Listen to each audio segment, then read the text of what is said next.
जय भगवती। संतानहीनता सदैव से हमारे समाज में कहीं ना कहीं अभिशाप के रूप में रहा है। लेकिन हमारे ऋषि महिषी अपने अनुसंधान से बहुत सारे ऐसे पद्धति निकाल के लाए थे जिनका प्रयोग करके सर्वांगीण रूप से अपने आप को स्वस्थ, निरोगित और हर एक प्रकार की कामनाओं को पूर्ण करने में सक्षमता हासिल की जा सकती है। लेकिन विदेशी आक्रांताओं की वजह से हमारे वो तमाम ग्रंथ, पुस्तक, शोध इत्यादि को नष्ट कर दिया गया जिनका प्रयोग हम करके अपना जीवन खुशहाल बना सकते थे। ऐसे ही एक प्रयोग को लेके हम उपस्थित हैं। हालांकि अभी भी बहुत सारे ऐसे प्रयोग सूत्र किसी किसी पुस्तक में प्राप्त होते हैं या फिर गुरु परंपरा के आधार पर शिष्यों को प्राप्त होते रहते हैं। इसी प्रकार के विशिष्ट सूत्र को लेकर आज हम उपस्थित हैं जिसका प्रयोग करके 100% आपको सफलता अवश्य मिलेगी। हमारा जो विज्ञान था, सनातन धर्म के आधार पे जो ऋषि मुनियों ने पद्धति डेवलप की थी अलग अलग धातुओं का, वो अपने आप में बहुत ही उन्नति में था, बहुत ही डेवलप्ड था। धातु विज्ञान अपने आप में बहुत ही जबरदस्त चरम स्तर पे था। लेकिन विदेशी आक्रांताओं की वजह से हमारे खान पान की शैली तो बदली, हमारी परंपरा, हमारा कल्चर, सब कुछ तो परिवर्तित हुआ, साथ ही साथ हमारे बर्तन को भी परिवर्तित कर दिया गया। जिस बर्तन में हम नित्य पानी पीते हैं और खाना खाते हैं, उसका प्रभाव समुचित रूप से हमारे शरीर पे पड़ता है। हमारे ऋषि महिषी इतने दूरदर्शी थे कि उस बर्तन का प्रयोग करके ही हमें बलिष्ठता प्रदान करने की पद्धति लाए थे, उपलब्ध कराई है, तो इसका लाभ भी अवश्य लेना चाहिए। धातु का सबसे जबरदस्त उदाहरण आप भारतवर्ष के विकसित धातुओं का देख सकते हैं। लौह स्तंभ जो कि दिल्ली में स्थित है, हजारों वर्षों से वो खड़ा है, लेकिन आज तक एक जंग उस पर नहीं देख सकते हैं। इसी प्रकार से मिश्रित धातु का भी उल्लेख है हमारे धर्म में, हमारे पुराणों में, हमारे जो भी आयुर्वेद के ग्रंथ हैं उनमें, जिसमें तांबा, जस्ता और पीतल का मुख्य प्रयोग होता है। इसी प्रकार से बंग और लेड का यूज करके एक धातु बनता है जिसको बोलते हैं हिंदी में फूल। बंग का मतलब टीन, लेड का मतलब सीसा, मतलब टीना और सीसा, इन दोनों को मिश्रित करके एक धातु बनता है जिसको बोलते हैं फूल। इस फूल के बर्तन का प्रयोग हमारे सनातन काल से विभिन्न प्रकार के पूजा अनुष्ठान, तांत्रिक प्रयोग और सिद्धि को प्राप्त करने के लिए इसी फूल के बर्तन का प्रयोग होता रहा है।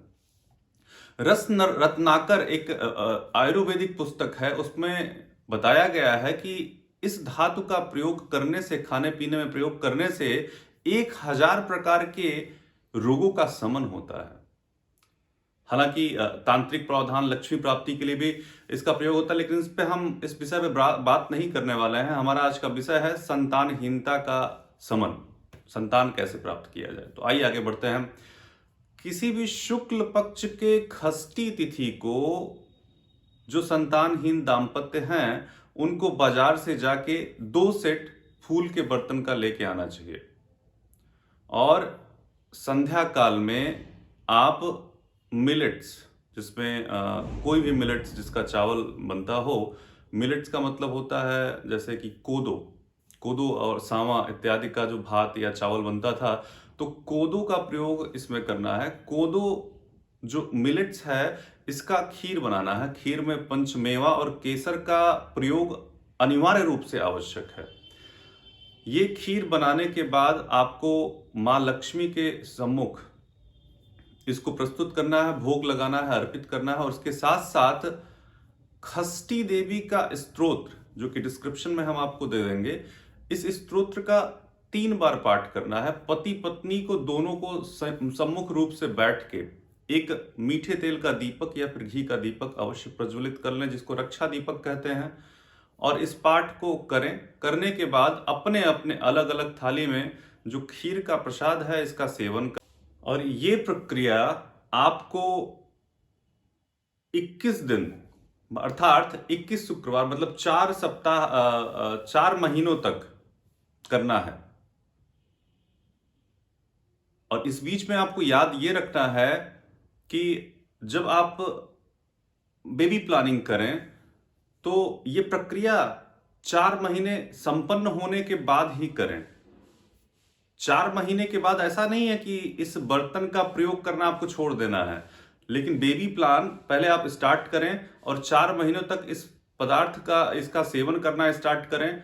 और कोई भी चीज खाद्य पदार्थ या पीना है तो आपको फूल के बर्तन का ही प्रयोग करना है इस बीच। और प्रत्येक शुक्रवार के दिन आपको षष्ठी तिथि के दिन आपको खीर बनाना है, षष्ठी स्तोत्र का पाठ करना है, भगवती को खीर अर्पित करना है, फिर भोग लगा हुआ खीर आपको ग्रहण करना है। ये प्रक्रिया आपको निरंतर 4 महीने तक करना है और 4 महीने के बाद आप ये स्तोत्र का पाठ करना बंद कर सकते हैं और चौथे महीने में आप प्लानिंग कर सकते हैं। 100% कंसीव होगा और इसका लाभ त्वरित रूप से आपको प्राप्त होगा। डिस्क्रिप्शन में और अच्छे से मैंने उल्लेख दिया हुआ है। अगर किसी प्रकार का प्रश्न इस विषय पे होगा तो आप अवश्य ही हमें कमेंट बॉक्स में डाल सकते हैं। निश्चित रूप से आपको मदद प्राप्त होगी। इसी प्रकार के अन्य चर्चा को लेके हम पुनः उपस्थित होंगे। यदि आप हमारे चैनल पर नए हैं तो सब्सक्राइब अवश्य कर लीजिएगा, शेयर करिए ताकि अन्य लोगों को भी मदद प्राप्त हो पाए। धन्यवाद। जय भारत।